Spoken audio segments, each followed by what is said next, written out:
What if I sell everything and get a boat and then I don't like it?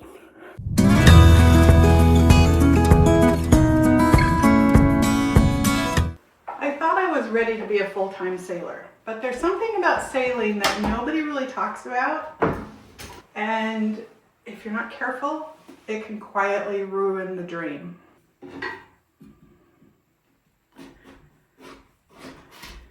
In last week's video, I alluded to the idea that my nervous system was fried. And it wasn't because I didn't know what I was doing or I hadn't prepared properly. Before we got the boat, I did everything right. We researched, we talked to people, we looked at lots of boats. I got on different boats. I did Wednesday night races. I was crew from Florida to Texas. All of that preparation I loved, but something changes when you're on your own boat and you are responsible for everything. You are responsible for making sure your home and your family are safe. The first hint that there was a problem was when I crashed the boat into the dock and broke it. Give me one of the pull. Like, it cracked something open inside of me that up until then I had just never really experienced. And it didn't stop there. Boat life can be unpredictable.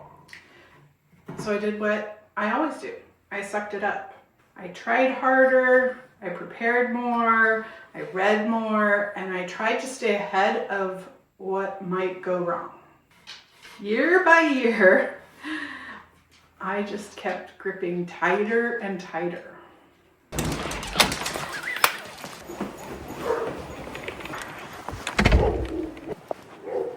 No rabbits today.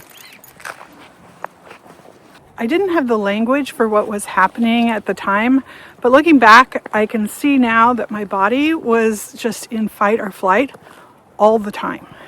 I was always trying to think about what could go wrong and stay one step ahead of all of the possibilities. Even when there was nothing wrong, it felt like that could change at any moment. And sailing kind of feeds this because the weather's unpredictable and the charts aren't always correct and other people can do stupid things. On land, we have the illusion of control. We have well-marked roadways, we have stoplights, we have brakes and headlights for driving at night. And none of that happens on a boat. And so while statistically you're more likely to have a problem while you're driving your car to work than you are on a boat, it doesn't feel like that. And our body doesn't work on statistics, it works on our emotions. Oh, almost fell on that ice. And if you don't know what to do with all of these emotions and feelings, you can end up living in a constant low level of stress without even realizing it. Honestly, I think that's why sailors drink so much. At the end of the day, you have to do something with all of those feelings, and I don't drink. So I just kept stuffing them down inside and white-knuckling it through my life, day after day.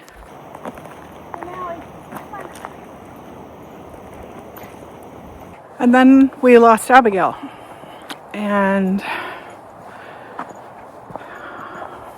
I just didn't have the ability to stuff it down anymore, and the cracks really started to show.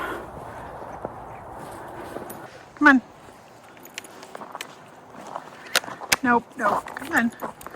This way. Now, bumping up against a wall doesn't mean that you have to quit, but it does mean that you have to pay attention and make some changes. Come on, Denali. Come on.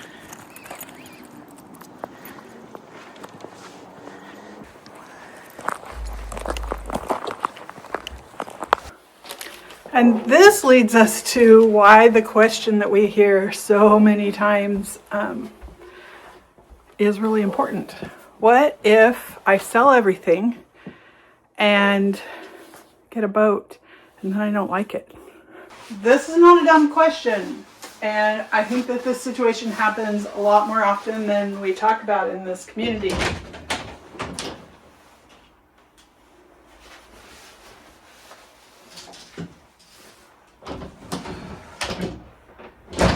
We had friends who had worked for years refitting their boat, and they put it in the water and they got all geared up to go, and their first time out they did this whirlwind trip with a group of other boats. And we met up with them on the last day, and over dinner he confided that he wasn't sure that he was cut out for this lifestyle.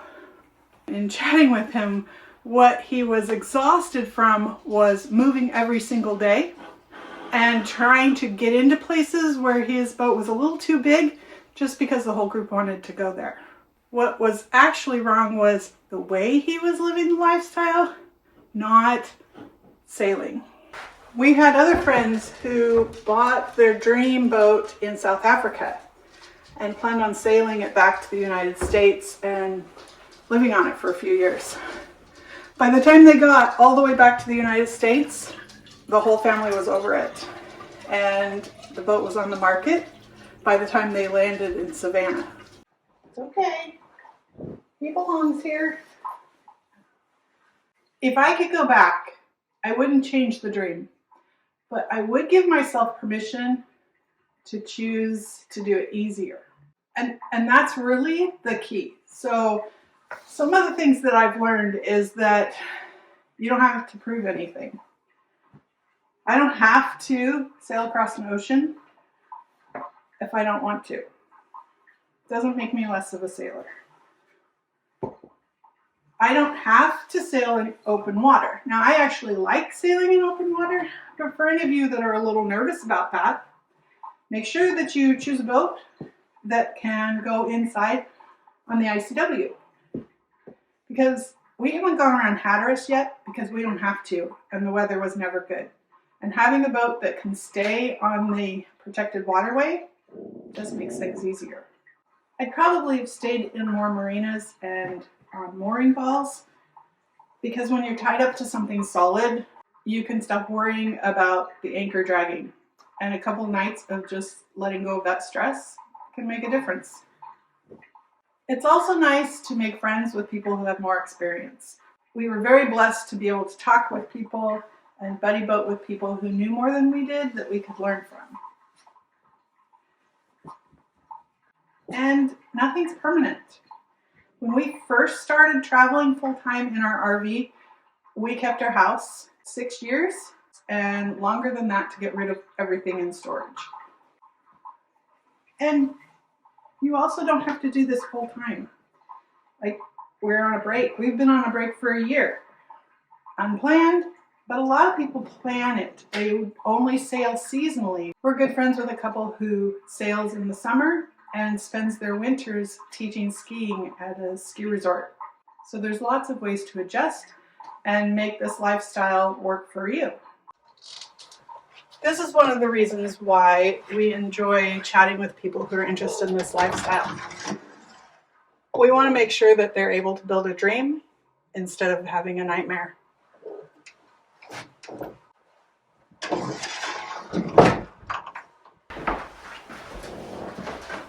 Babe. Hello. Okay. Yep.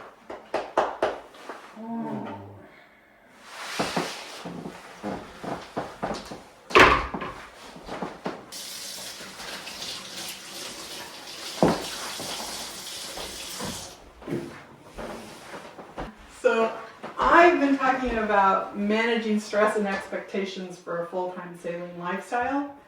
And I think that one of the things that was the hardest is you and I experienced that stress completely differently. Right.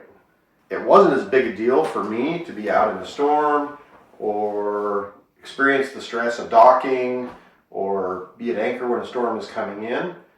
Men were used to having things kind of go sideways or take risks or deal with adrenaline. But I recognize that you don't have that same perception. And so sometimes for us to be on the same page was actually a little difficult because... Right. And what we found and made a rule on our boat is that if one of us is feeling really uncomfortable, then we don't do whatever that thing is. But we've had to work at that. We have, because I'm more comfortable with things than she is. And sometimes my emotional state was like, I want to stay at the dock one more day. And Todd's looking at the budget saying, like, really, we shouldn't. Right. And we had to learn how to manage that. So the reality is, when you're trying to make the decision as to whether or not this lifestyle will work for you, what the dynamics of your relationship are really matter. Really matters. Now, I had to really respect her when it came to those things. And she equally turns and respects me when I would say things like, we need to expand your realm of experience as well. And sometimes you got to step out of your comfort zone a little bit. So as long as we're discussing it and we have an understanding, then even if she's uncomfortable, but she still feels like I'm willing to try this, she has agreed. Does that make sense? Right, but you never just overruled. No, I don't overrule her because that's important. As an example of this, we have been self-defense firearms instructors for a lot of years, and we've taken a lot of classes, and we've gone to some really stressful classes. After a particularly stressful scene, Tammy had to kind of like walk and release and even cry a little bit and compose herself. And one of the things that Rory said that was really important was that when adrenaline is wearing off of people, that's actually a very common side effect of that. And understanding that is really helpful in knowing that there's nothing wrong with you. It's how your body re-equalizes itself. And that's normal. Yeah, I thought there was something wrong with me, that I would cry after the adrenaline. And after it was over. After it was over, I was blubbering. I've learned some techniques and figured out some things. Like, I know that at the end of the day when we have anchored, that I need a few minutes. And I had to have those words to tell Todd, like, don't ask anything else of me. I cannot start cooking. I'm not going to clean up the boat. I'm going to sit here. Yeah. Right? And kind of decompress and, debrief herself, so to speak. Right? And this is where, like, sundowners happen, right? Everybody pulls out a beer and pours a cocktail. And because we don't do that, we have to find our own way to decompress. One of the things for me, that when the wind is really up, it can blow through the rigging above our bed really bad, and it keeps me from sleeping. So we found earplugs. Because it makes these vibrating sounds, as the rigging is vibrating. Yeah, and even you can go up in the cockpit and it's totally fine. Yeah. But, in fact, you go up in the cockpit and you can't even actually hear that anymore. Right. Not every boat does that, but you've got to figure out your things and find ways to keep that from being a problem. And it's just about experimenting. It's not about giving up. And for me, I love sailing and I love living on our sailboat. So having this break and understanding that I was living in fight or flight gives me the words, like hypervigilant, that I now can see what I'm doing, and I'm really hoping that that's going to mean we're going to have the best season yet this year. Yeah. Can you say that one part again? The part about not giving up, right? Because sometimes you got to push through it a little bit to find those answers. You have to keep trying. You have to keep trying. And this is a reason to reach out to people, reach out to us, reach out to your sailing friends, and ask for advice. Lots of people go through this. I just don't think we talk about it enough. And because we don't talk about it enough, I think people quit that didn't need to. Right. Absolutely. So ask people and go through some different things and see how your body reacts, and recognize that. And recognizing it is a big step in understanding how to deal with it, right? Yep. And we are super excited to get back to the boat. We are starting our countdown. We're like 2.5 months out from going back, and we're starting to get ready. So we will see you next week, and we'll keep talking about all this stuff. Thank you for watching.